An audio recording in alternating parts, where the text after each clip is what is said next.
Boa noite, pessoal. Boa noite, crianças.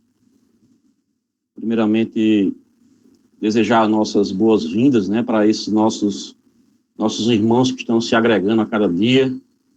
Nosso irmão Ivo aí, uma alegria ter você aqui, Ivo. Eu tive a satisfação dele cumprimentar pessoalmente lá, junto com o Jaque. Para mim é uma alegria ter você aqui. Que Deus lhe proteja e lhe guarde, que você persevere junto aqui desse grupo. A família Espírito que está aumentando cada dia, né? Cada dia os espíritos estão aumentando no nosso grupo, isso é muito bom. Que se agreguem outros e que outras famílias façam parte dessa grande família, que é a família espiritual, é a família que nós temos do outro lado. Essa é apenas uma composição para esse momento, para esse mundo. Gostaria de registrar também o início do nosso dia de hoje, da nossa manhã, com o nosso irmão Antônio e com nossa irmã Kaline, que muito nos encheu de orgulho, não aquele orgulho da palavra pejorativa que exalça as nossas paixões, mas exalça o nosso bem-querer de ver ali estampado no peito de cada um deles o símbolo, a figura do nosso mentor, Eurípides Bassanufo, falando para Sacramento, a casa de Eurípides Bassanufo, e para o mundo, vamos dizer assim. Dois extremos se ligando, né? Rio Grande do Norte e lá Minas Gerais. Foi maravilhoso vê-los, ouvi-los. Vocês não estavam ali em dupla, né? Estávamos todos nós em pensamento junto de vocês ali, de certa maneira, fazendo parte daquela oração inicial. Então foi muito emocionante para mim, porque tudo que envolve esse grupo, né? Todos nós que estamos trilhando e nos vendo crescer no dia a dia, é sempre muito gratificante. A gente agradece a Deus a oportunidade de estar, através da doutrina espírita, presenciando tantas vidas que se entrelaçam, se cruzam e depois partem, porque essa é a realidade. Alguns ficam agregados e outros aprendem e vão cada um para o seu caminho, distribuir a palavra como semeadores que estão sempre em movimento. Quem já conhece a palavra do semeador, ele não está fixo semeando só no mesmo canto, ele está sempre caminhando e sempre lançando a semente, que foi isso que Antônio fez hoje, junto com Kaline, que nós fazemos todas as noites, lançamos sementes virtuais que vão cheias de amor para todos aqueles que aqui estão, os dois planos, né? Agradecemos a presença dos nossos irmãos que estão conosco nos dois planos, interagindo, tentando, junto conosco, aprender algo a mais sobre essa doutrina, sobre essa revelação, que é a terceira revelação do nosso Mestre Jesus, o nosso querido Jesus, e que o mundo, né, o planeta, aqueles que conhecem o Mestre Jesus hoje estão, de certa maneira, envolvidos nesse ambiente, eu não diria, para alguns é uma comemoração, para nós que fazemos parte e compreendemos toda essa sistemática do mundo espiritual, do Evangelho. Sabemos que hoje é um dia de reflexão, né, junto com os outros dias. Para nós não existe uma data específica para trazermos o nosso Mestre Jesus ao coração. E estudar a doutrina espírita, estudar o livro dos Espíritos, é estudar o Evangelho, é estudar o Mestre, é tê-lo conosco, é tê-lo, compreendê-lo, amá-lo, trazer os seus ensinamentos e principalmente os seus exemplos para nossas vidas. Aí eu compartilho com vocês 3 momentos do Mestre. E nessa eterna busca de conhecê-lo, de compreendê-lo, porque sabemos que até as Escrituras, em certos momentos, devido à nossa falta de hábito, de adentrarmos naquela leitura, que em certos momentos se tornam incompreensíveis, mas nós sabemos que a doutrina espírita nos trouxe essa chave que abre todas essas portas e descortina muitos desses véus que foram lançados sobre tantas verdades e que se tornaram mistérios, verdades que se tornaram mistérios, que se tornaram dogmas inquebrantáveis, aonde o raciocinar, o questionar é quase uma heresia. Mas para a doutrina espírita, não. A doutrina espírita, ela nos permite, porque ela é uma ciência, a ciência que nos permite avançar, questionar, experimentar o questionamento consciente, responsável, que é isso que nós buscamos a todo momento. E aí nós começamos a nossa reflexão junto com o Mestre Jesus, trazendo esses 3 momentos, quando na tela, né, de vocês, do lado esquerdo, no canto esquerdo da tela, do celular ou do notebook, quem esteja com ele, nós vemos o Mestre nas sinagogas, trazendo o verbo, trazendo o alimento para o corpo. Na figura central, nós trazemos o Mestre trazendo o alimento para o corpo. Ele traz o alimento para a alma, no centro, para o corpo.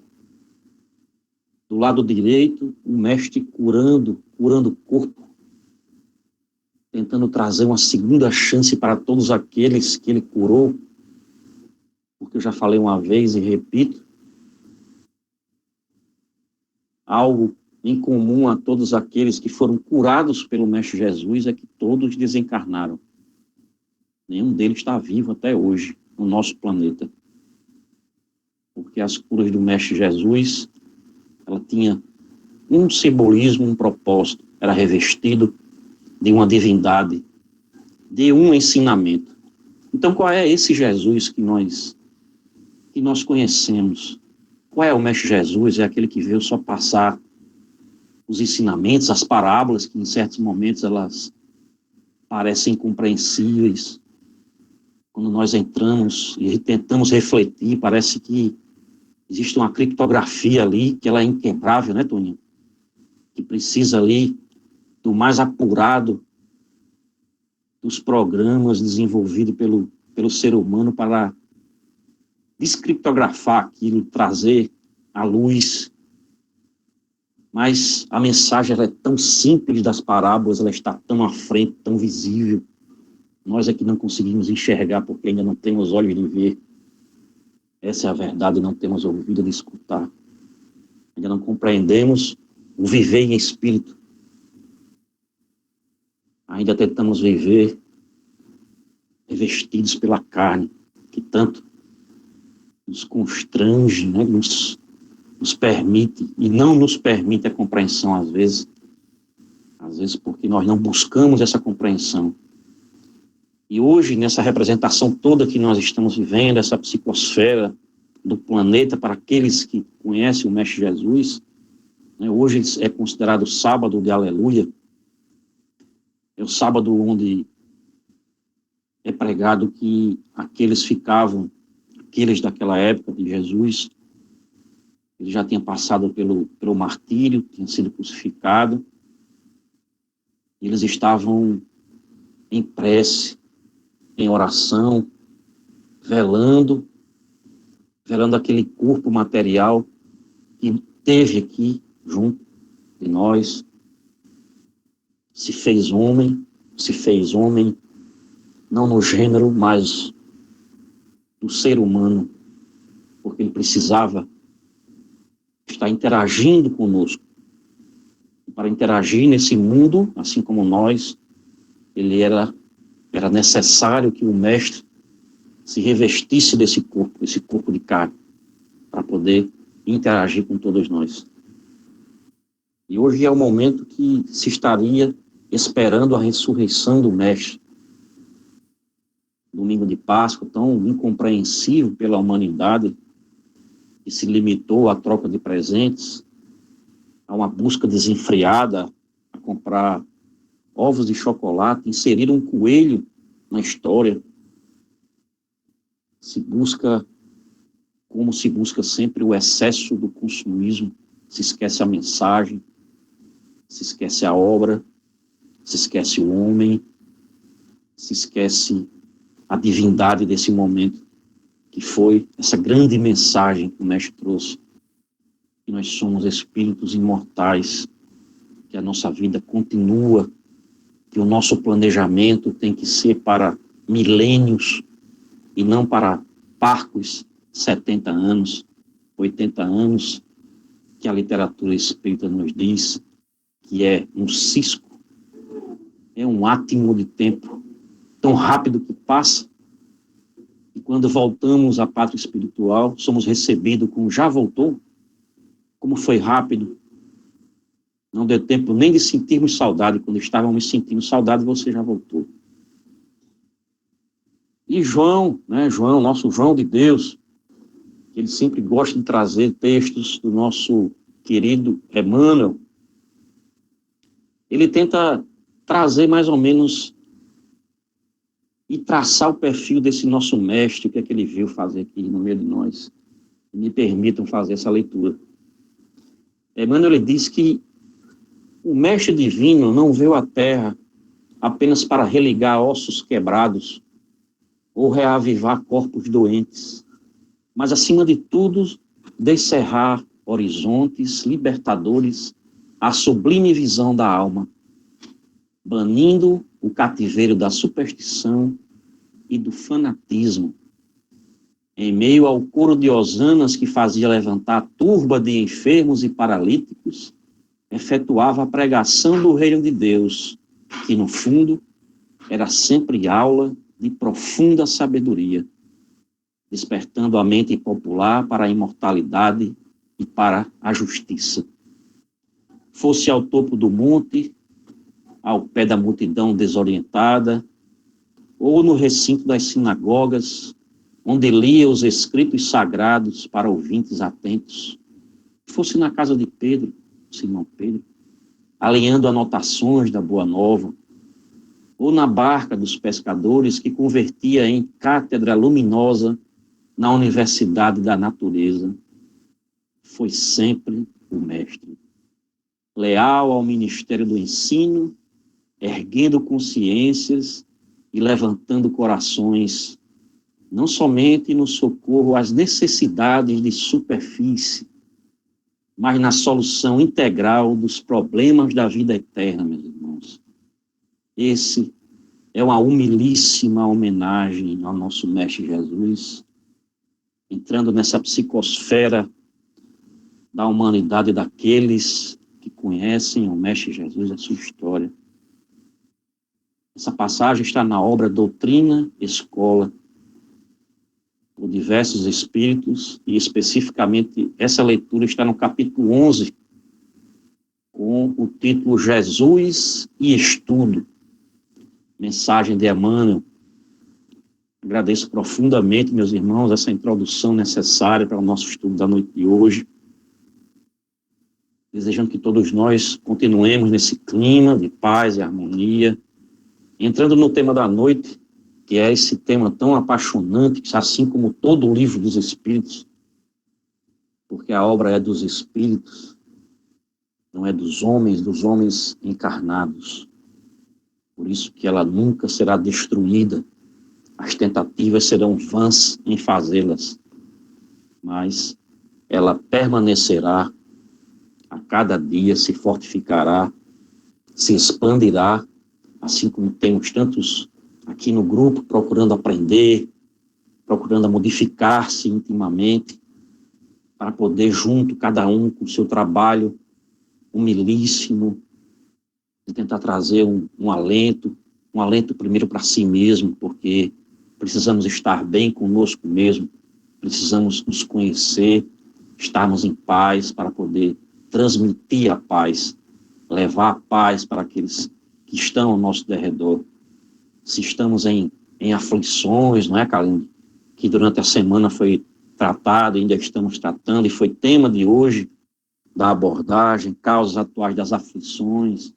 E se não ainda compreendemos essas causas, se ainda estamos aflitos, envoltos nessa psicosfera, não temos condições de acalentar e, de certa maneira, trazer a paz para aqueles que estão aflitos, porque nós também estaremos, como eles, na mesma aflição, na mesma incompreensão.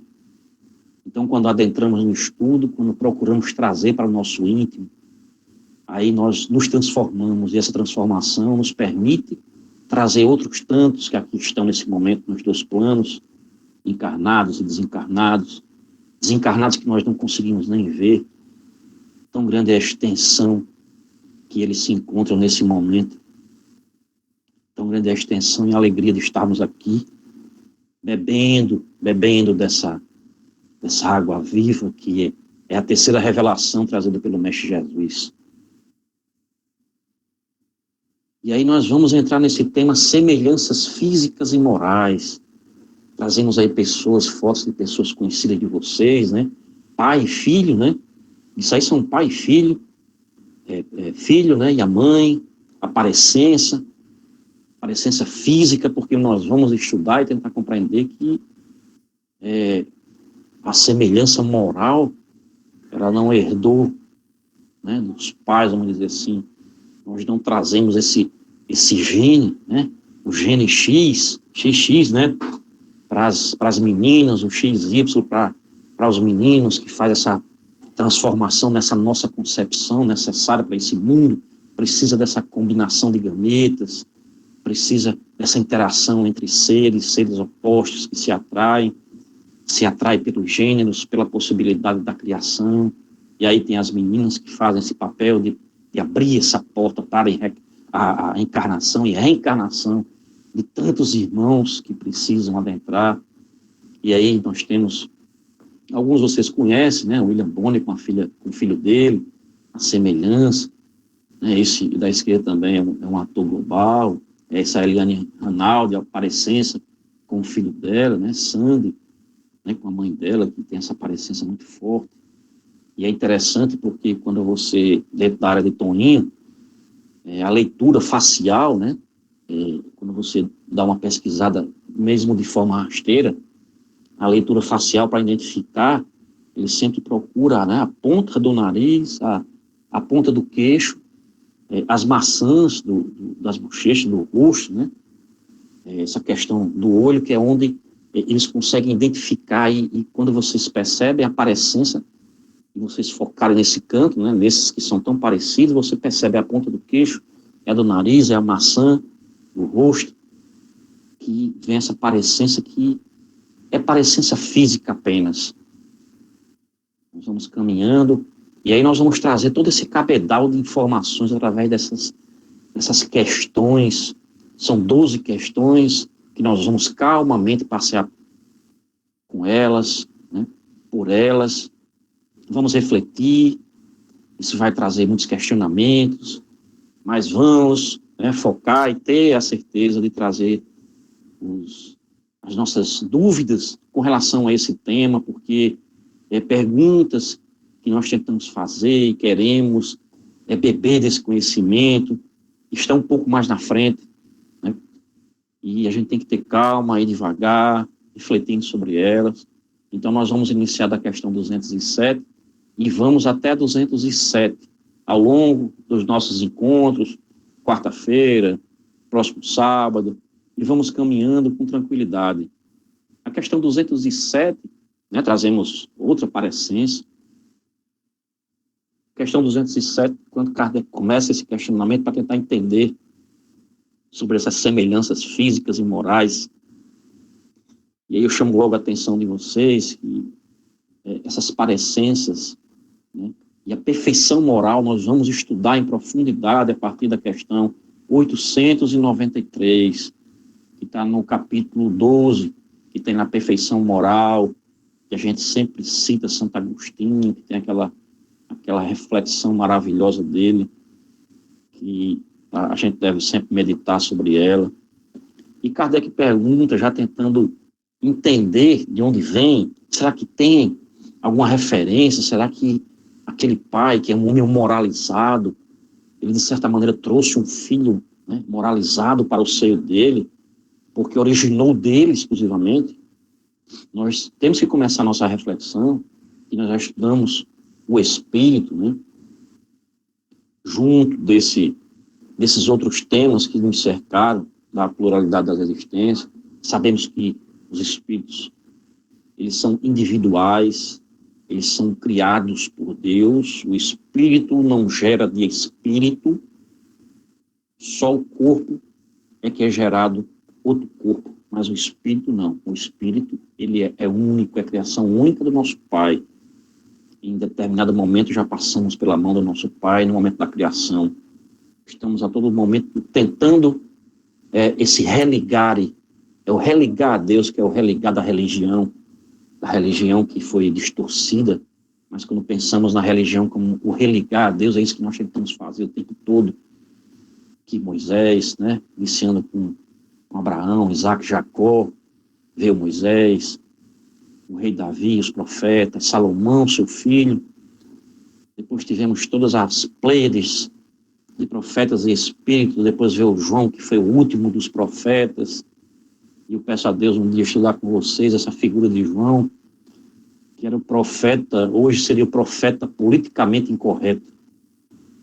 E esse religar, essa compreensão é o que Kardec começa a entender sobre essa grande mecânica que é a vinda dos espíritos para o nosso mundo, né? Como é que eles aportam aqui. Ele questiona os espíritos. Frequentemente, os pais transmitem uma semelhança física, transmitirão também alguma semelhança moral, e aí os espíritos já começam a responder, não, pois têm almas ou espíritos diferentes. O corpo procede do corpo, mas o espírito não procede do espírito. Entre os descendentes das raças, há apenas consanguinidade. Não, pois tem almas ou espíritos diferentes. Aí ele já nos dá uma ideia. O corpo procede do corpo, que é o que vimos falando e construindo esse pensamento. Entre os descendentes, existe sim a descendência da etnia, dos continentes, do cruzamento, né? Aqui em Natal, onde a gente está, nós sofremos influência dos espanhóis, dos holandeses, dos portugueses, americanos, Segunda Guerra, Primeira Guerra, espanhóis, né? Não sei se já falei, enfim, são seres de outros continentes que se ligam, que existem essa questão da mescla para que avancemos, porque sabemos que estamos todos em níveis diferentes de concepção, de conhecimento como espíritos. E aí já nos traz a primeira reflexão com essa questão 207. Nós não viemos de espíritos, o que vem da carne é carne, e essa questão 207, ela vai se transformar na 207A, e aí trazemos outra parecência física, e Kardec pergunta, de onde vêm as semelhanças morais que algumas vezes se notam entre os pais e filhos? Aí os espíritos respondem, são espíritos simpáticos, atraídos pela similitude de suas inclinações. Estamos amadurecendo o nosso conhecimento a respeito desse tema. Já compreendemos que a parecência física é aquela conjunção dos gametas que nos permite, nesse mundo, haver essa semelhança. Sabemos agora que a semelhança moral, né, a moralidade não vem e não faz parte de um pedaço, né, de um fragmento do espírito dos nossos pais, que são moralizados, e que nos foi concedido. Né, nós viemos com esse átimo do Pai, não, do Pai corporal, não, nós viemos com o átimo do nosso Pai divino, Ele que nos criou. E quando nós temos essa composição na nossa família, de pai e filhos que se assemelham na sua moralidade, são espíritos que assim pediram para vir, porque necessitavam de pais moralizados para que auxiliassem ele no seu projeto. Miramês, ele traz e sedimenta essa compreensão, quando ele fala que a parecência física é uma realidade. São características que, por vezes, se herdam dos ancestrais.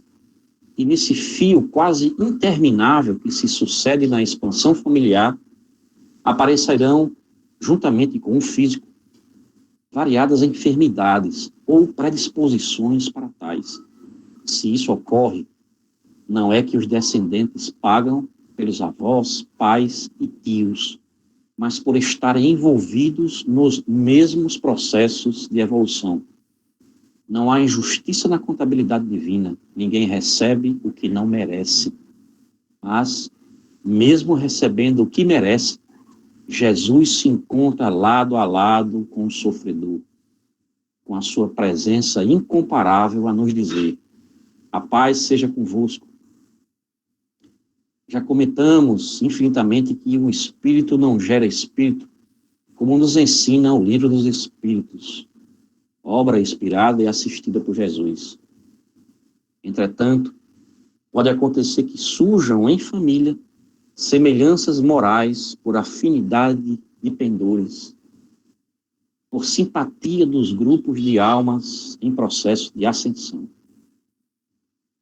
E aí é bem interessante quando eu estava fazendo essa leitura, quando a gente se deparou, né, de pai e filho vir com as mesmas dificuldades, né, eu e Gabriel, para quem não conhece, é o meu filho do meio, né, tem um mais velho, com 26, Gabriel está com 22, e tem Bia, que é a mais nova, que tem 11 anos, e eu e Gabriel, nós viemos com problemas respiratórios sérios, alergias de todo tipo, medicamento, então, impressionante, alimentação da mesma forma, alergias, sofremos muito, tanto eu e ele, né, cada um no seu momento, eu na minha infância, com crise de asma terríveis.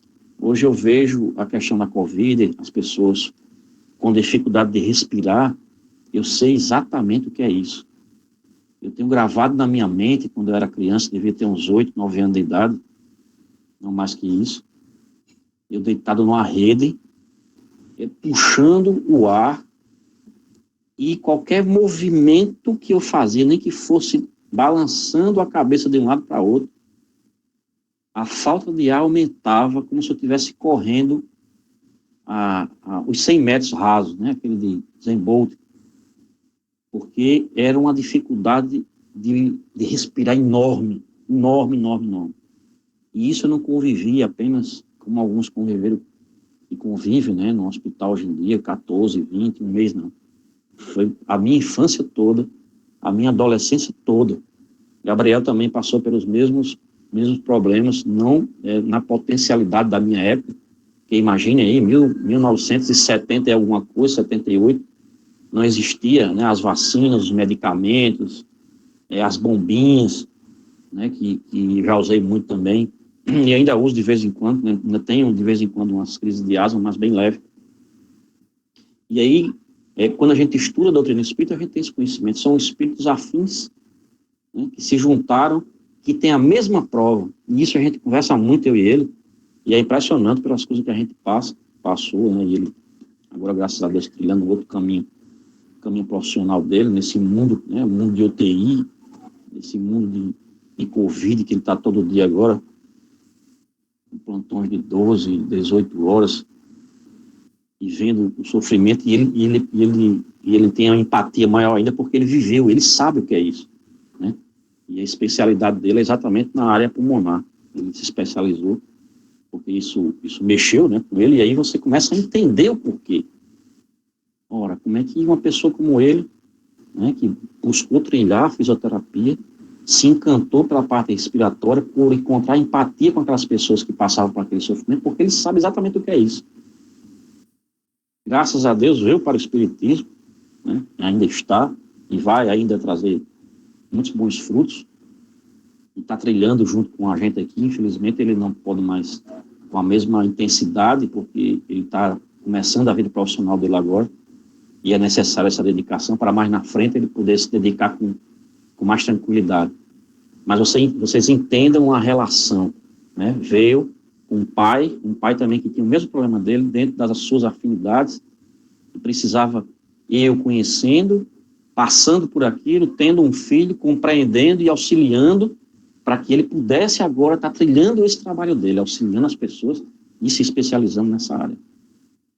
A doutrina espírita ela é maravilhosa porque ela traz essas chaves, meus irmãos. Você começa a refletir, compreender toda a criação, toda. Claro, dentro das limitações que nós temos ainda, não vamos ficar preocupados. Eu não sei tanta coisa, também não sei, eu não sei tanta coisa. Eu, Toninho, sou Inácio, a gente não sabe tanto ainda, apesar de tanto que a gente procura ler, mas é muito vasto, a gente está tendo contato agora, está tentando conhecer o Mestre Jesus, ainda mais compreender uma doutrina que tem pouco mais de 160 anos. É uma doutrina jovem, muito jovem, por isso que ela tem tanto a nos ensinar, ela busca tanto esse envolvimento com a juventude, que todos nós somos espíritos jovens ainda, e estamos ainda maravilhados com esse momento. Você pode dizer assim, Márcio, né, ficar só com essas duas questões. Hoje, meus irmãos, nós vamos ficar apenas com essas duas questões, porque muito trouxemos de reflexão, trouxemos a parte do nosso Mestre Jesus, e é isso que a gente quer deixar, esse clima das perguntas, as perguntas relacionadas ao tema, mas não se arvorem, porque temos outras questões pela frente que vão nos esclarecer sobre essas questões. Agradeço a paciência de vocês.